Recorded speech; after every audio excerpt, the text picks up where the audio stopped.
सांगायचं झालं तर 10 जुलैपर्यंत असाच वेगवेगळ्या भागात पाऊस पडणार आहे, सर्वदूर पडणार नाही म्हणून हे सर्वांनी लक्षात घ्यायचं। जिकडे पडला तिकडेच पाऊस पडणार आहे, ज्यांना सोडून दिला त्यांना सोडून देणार आहे।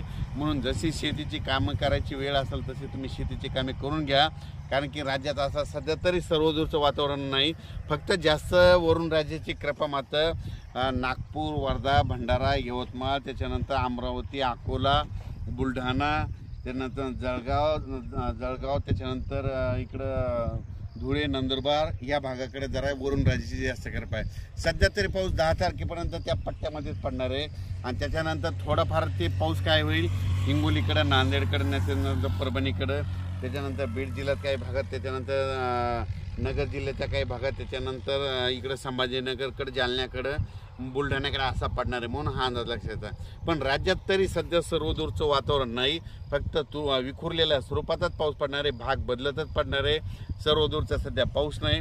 म्हणून योगायोगाने जशी शेतीची कामे करायची असेल तर तुम्ही शेतीची कामे करू शकता।